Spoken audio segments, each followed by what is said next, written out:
So hi guys. ఈ వీడియోలో ఇలాంటి ఫైర్‌ని ఎలా క్రియేట్ చేయాలో చూద్దాం. సో ఫస్ట్ ఫైర్ క్రియేట్ చేయాలంటే ఏ షేప్‌లో ఫైర్ కావాలో మనం డిసైడ్ అవ్వాలి. సో ఫైర్ ఈ షేప్‌లో కావాలంటే ఈ షేప్‌లో ఒక షేప్‌ని గీసుకుందాం. సో గీసుకున్న తర్వాత F7 క్లిక్ చేసి ఒక లేయర్‌ని అయితే క్రియేట్ చేసుకుందాం. క్రియేట్ చేసుకున్న తర్వాత ఫిల్టర్స్‌లోకెళ్ళి రెండర్‌లో ఫ్లేమ్ మీద క్లిక్ చేస్తే మనకి ఒక బాక్స్ అయితే ఓపెన్ అయింది. సో ఇక్కడ మనకి కంట్రోల్ ఉంటుంది ఫైర్ పై.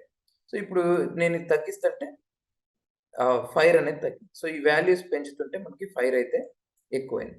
సో అలానే కింద విడ్త్, విడ్త్‌కి సంబంధించిన అడ్జస్ట్‌మెంట్స్, యాంగిల్‌కి సంబంధించిన అడ్జస్ట్‌మెంట్స్, ఇలా అన్నిటికి సంబంధించిన అడ్జస్ట్‌మెంట్స్ అయితే ఉంటాయి.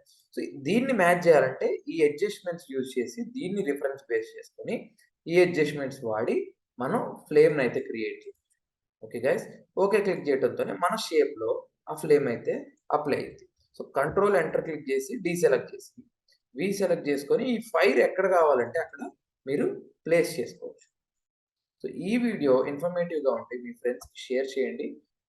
డిజిటల్ బడి ఛానల్ అయితే సబ్స్క్రైబ్ చేసుకోండి. ఫోటోషాప్ అడ్వాన్స్డ్ కోర్స్ కోసం డిజిటల్ బడి ఫోటోషాప్ కోర్స్‌లో జాయిన్ అవ్వండి.